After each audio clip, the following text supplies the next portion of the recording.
Hello students, आज का हमारा टॉपिक है लिंकेज एंड क्रॉसिंग ओवर। ये न्यू टॉपिक है और ये मोस्ट इम्पोर्टेंट टॉपिक है लिंकेज। इससे मोस्टली क्वेश्चन आते हैं एग्ज़ाम में, ठीक है। तो लास्ट वीडियो में हमारा जीन इंट्रोडक्शन कंप्लीट हुआ था और अब हम स्टार्ट करते हैं लिंकेज एंड क्रॉसिंग ओवर। तो पहले देखते हैं कि लिंकेज में हमें कौन कौन से पॉइंट पर डिस्कस करना है।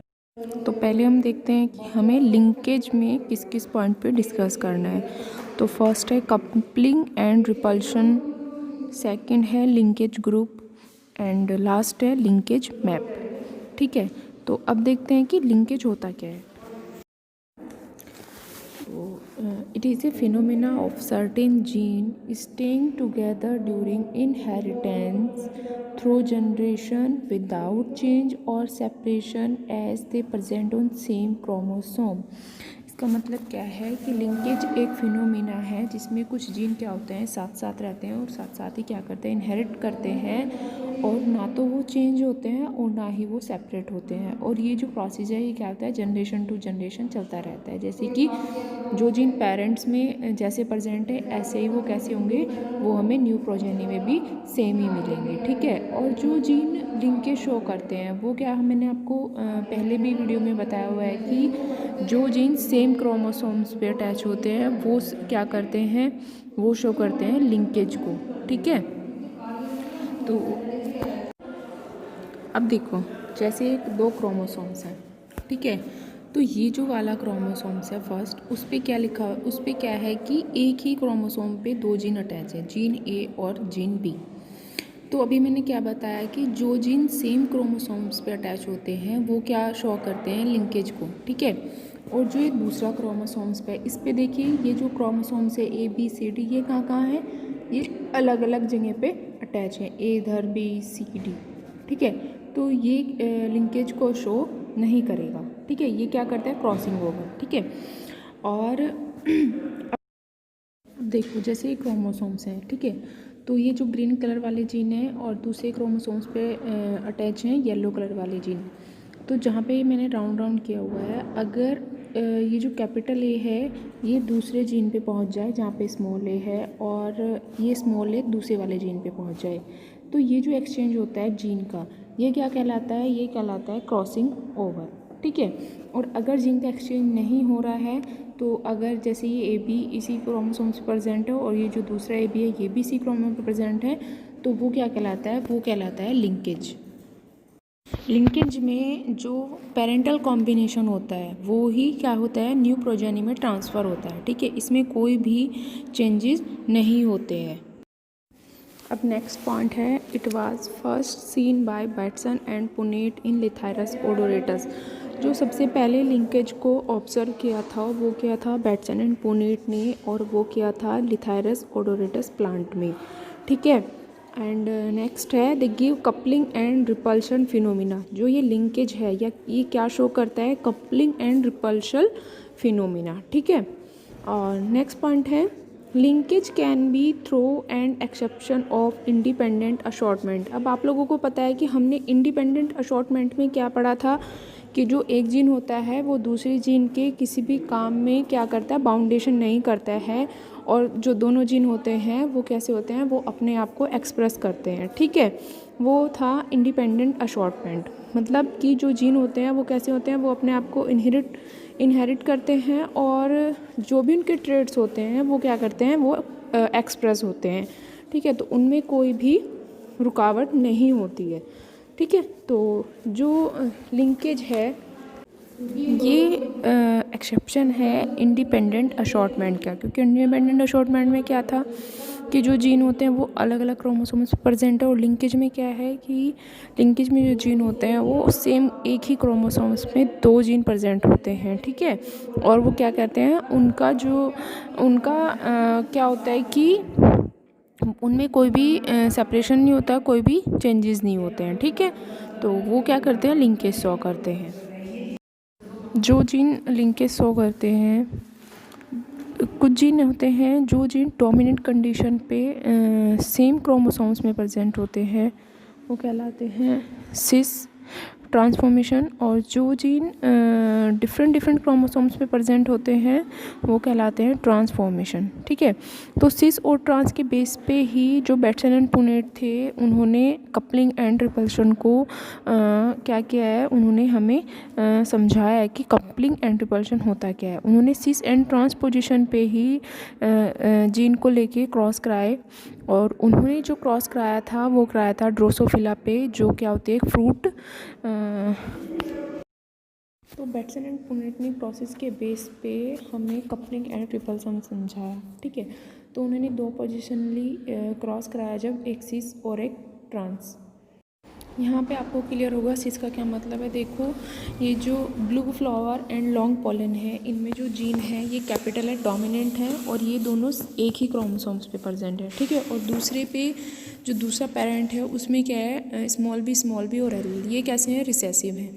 तो ये होता है सिस फॉर्म, जब एक क्रोमोसोम्स पे जो डोमिनेंट जीन साथ में प्रेजेंट होते हैं। ठीक है, और ट्रांस का क्या मतलब है कि जब एक क्रोमोसोम्स पे डोमिनेंट और रिसेसिव जीन दोनों साथ में प्रेजेंट होते हैं। ठीक है, तो वो पोजीशन कहलाती है ट्रांस पोजीशन।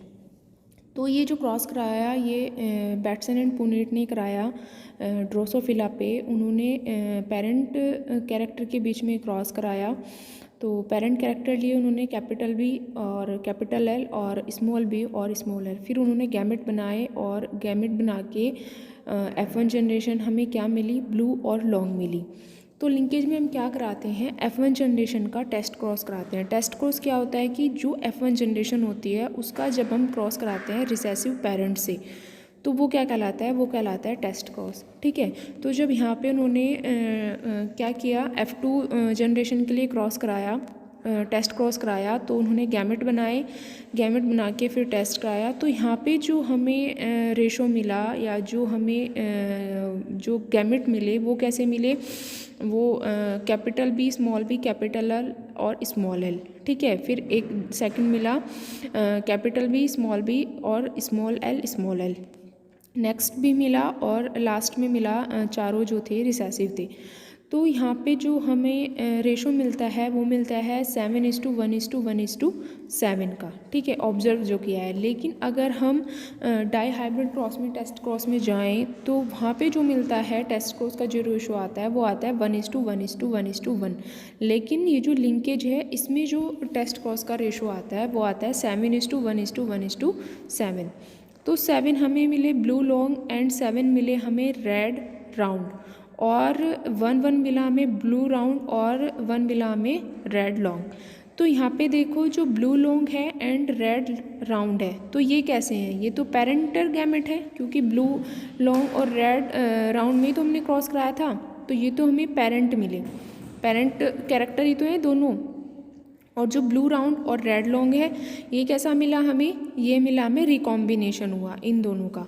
तो यहाँ पे ये क्या शो करता है कि जो लिंकेज है, ठीक है, वो क्या है, ये जो क्रॉस है ये शो करता है लिंकेज ग्रुप को। लिंकेज में अभी क्या बताया था कि जब दो डोमिनेंट, ठीक है, जब दो डोमिनेंट जीन या ट्रेट क्या करते हैं, एक साथ साथ रहते हैं एक जनरेशन से दूसरी जनरेशन में भी, तो वो क्या करते हैं, लिंकेज शो करते हैं। लिंकेज क्यों कर रहा है, क्योंकि हमें इसमें ज़्यादा कैसे मिलते हैं, पेरेंट कैरेक्टर मिलते हैं 7 और 7। ठीक है, ये ब्लू लॉन्ग और ये रेड राउंड। ठीक है, तो ये तो सिस पोजीशन में मिला। अब उन्होंने जब ट्रांस पोजीशन में भी क्रॉस कराया, ठीक है, तो उन्होंने ट्रांस में भी क्या कराया, टेस्ट क्रॉस कराया। पहले पेरेंट कैरेक्टर में क्रॉस कराया, फिर गैमेट बनाए, और गैमेट बनाने के बाद फिर उन्होंने क्या किया, टेस्ट क्रॉस कराया उसके लिए F2 जनरेशन के लिए। ठीक है, तो यहाँ पे भी देखो क्या मिला, जो हमें फर्स्ट वाला कॉलम है उसमें हमें क्या मिले, blue long,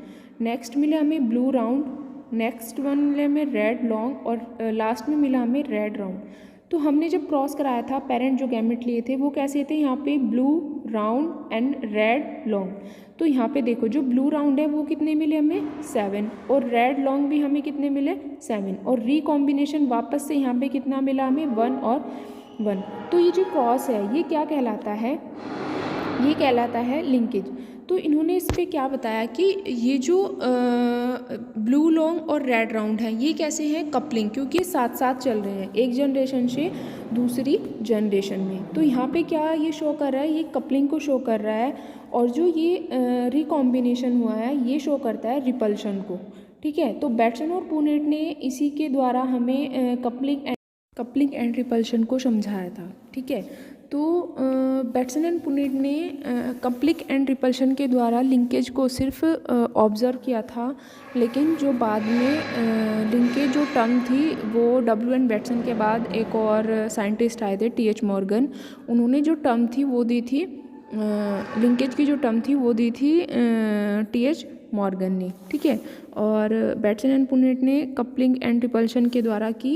coupling and repulsion he linkage में क्या होता है, कपलिंग एंड रिपल्शन होता है। कपलिंग का मतलब है कि जब जो दो जीन साथ साथ चलते हैं एक जनरेशन से दूसरी जनरेशन में। ठीक है, तो वो क्या कहलाता है, कपलिंग कहलाता है। और रिपल्शन क्या कहलाता है कि जब जो जीन होते हैं वो डिफरेंट क्रोमोसोम्स पे अटैच होते हैं और क्या करता है, रिकॉम्बिनेशन होता है, तो वो क्या कहलाता है, रिपल्शन कहलाता है। ठीक है, तो व्हेन पॉइंट है, when two dominant enter from the same parent they try to remain together which is called the coupling.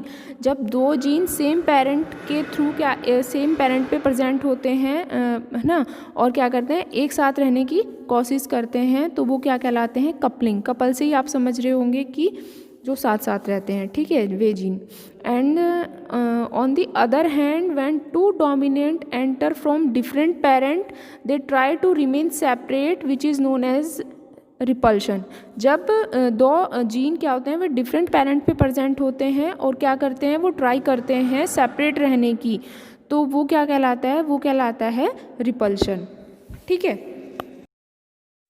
तो W.N. बैटसन ने तो सिर्फ कपलिंग एंड रिपल्शन को ही के द्वारा बताया था कि कपलिंग एंड रिपल्शन क्या होता है, कि लिंकेज है। लेकिन W.N. बैटसन के बाद एक और साइंटिस्ट आए थे T.H. मॉर्गन, और इन्होंने भी स्टडी की ड्रोसोफिला पे, और फिर इन्होंने कहा कि जो कपलिंग एंड रिपल्शन होता है वो ही क्या है, वो होता है लिंकेज। ठीक है, report the same thing in Drosophila and give the term linkage to this phenomena.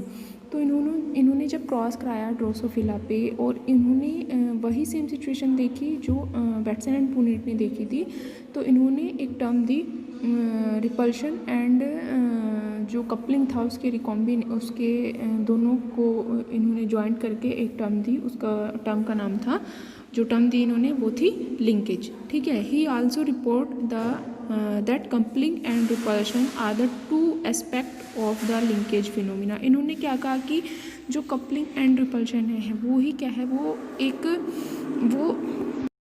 Coupling and repulsion एक दूसरे से जुड़े हुए हैं, और इसको ही हम क्या बोलते हैं, लिंकेज बोलते हैं। ठीक है, ये कहा था T.H. मॉर्गन ने। तो जो टर्म दी थी लिंकेज की वो दी थी T.H. मॉर्गन ने। अब देखते हैं लिंकेज की डेफिनेशन। ठीक है, definition of linkage, the tendency of parental combination to remain together which is expressed in terms of low frequency of recombination is called the linkage। इसमें क्या है कि जो पेरेंटल कॉम्बिनेशन होता है वो क्या रहता है, वो एक साथ रहता है, और वो जनरेशन टू जनरेशन क्या होता रहता है, ट्रांसफ़र होता रहता है। ठीक है, और जो रिकॉम्बिनेशन होता है, ठीक है, जीन का जो रिकॉम्बिनेशन होता है उसकी जो फ्रीक्वेंसी होती है वो बहुत ही लो होती है। ठीक है, तो जो न्यू कॉम्बिनेशन बनता है वो बहुत ही कम बनता है, तो इसको उन्होंने क्या कहा, उन्होंने कहा लिंकेज। ठीक है, और T.H. मॉर्गन के अकॉर्डिंग जो लिंकेज होता है वो इन्वर्सली प्रोपोर्शनल होता है डिस्टेंस बिटवीन जीन के। इसका क्या मतलब है कि अगर क्रोमोसोम्स पे जो जीन होते हैं वो जितने पास पास में प्रेजेंट होते हैं उतना ही वो क्या शो करते हैं, लिंकेज को शो करेंगे। अगर किसी क्रोमोसोम्स पे जो जीन होते हैं वो उनके बीच का जो गैप है वो बहुत ज़्यादा है, तो वो लिंकेज को शो नहीं करेंगे। ठीक है, इसीलिए उन्होंने क्या कहा कि लिंकेज क्या होता है, इन्वर्सली प्रोपोर्शनल होता है जीन के, डिस्टेंस बिटवीन जीन के। ठीक है, नेक्स्ट पॉइंट है, gene are arranged on chromosome in linear manner और फैशन। जो जीन होते हैं वो क्रोमोसोम्स में किस फॉर्म में प्रेजेंट होते हैं, किस उसमें रहते हैं, लीनियर में। ठीक है, अब नेक्स्ट पॉइंट है लिंकेज ग्रुप। लिंकेज ग्रुप क्या होते हैं कि जितने भी जो जीन मतलब जितने भी जो क्या होते हैं लिविंग ऑर्गेनिज्म हैं, ठीक है, उनमें सब में क्या होता है लिंकेज ग्रुप प्रेजेंट होते हैं। तो all the gene link together in a single chromosome, ठीक है, कंस्टिट्यूट ए लिंकेज ग्रुप। जितने भी जो जीन होते हैं वो सब क्रोमोसोम्स पे कैसे रहते हैं, ठीक है, ग्रुप में रहते हैं क्रोमोसोम्स पे, तो उसको क्या बोलते हैं लिंकेज ग्रुप, ठीक है। तो प्रोकैरियोट्स में जो लिंकेज ग्रुप होते हैं वो हैप्लॉइड नंबर के इक्वल होते हैं। जैसे ड्रोसोफिला में जो हैप्लॉइड नंबर होता है वो कितना होता है 4 होता है, ठीक है। तो इसके जो लिंकेज ग्रुप भी कितना होगा 4 होगा, ठीक है। जैसे कि आप देखो पाइसम सेटाइवम में गार्डन पी, उसमें जो हैप्लॉइड नंबर होता है 7 होता है और डाइप्लॉइड नंबर कैसा होता है 14। तो ये जो लिंकेज ग्रुप होता है ये किसके इक्वल होता है हैप्लॉइड नंबर के। तो पाइसम सेटाइवम में जो हैप्लॉइड नंबर होता है वो 7 होता है, तो लिंकेज ग्रुप भी कितना हुआ 7, ठीक है। और देखते हैं हम जी मेज में मकई के पौधे में जो हैप्लॉइड नंबर होता है वो होता है 10 और डाइप्लॉइड नंबर होता है 20। तो इसका जो हैप्लॉइड नंबर 10 है तो जो लिंकेज ग्रुप भी होता है वो कितना होगा 10 होगा, ठीक है। अब मेन पॉइंट क्या है, ये तो था यूकैरियोट्स में। प्रोकैरियोट्स में जो हैप्लॉइड नंबर होता है वो होता है 1 क्यों होता है, क्योंकि आप लोगों को पता है कि प्रोकैरियोट्स में सिंगल डीएनए होता है, ठीक है। तो इसीलिए इसमें सिंगल क्रोमोसोम्स प्रेजेंट होते हैं। तो सिंगल क्रोमोसोम्स के कारण ही इस पे जो इनका जो लिंकेज ग्रुप होता है वो कितना होता है 1 होता है, ठीक है।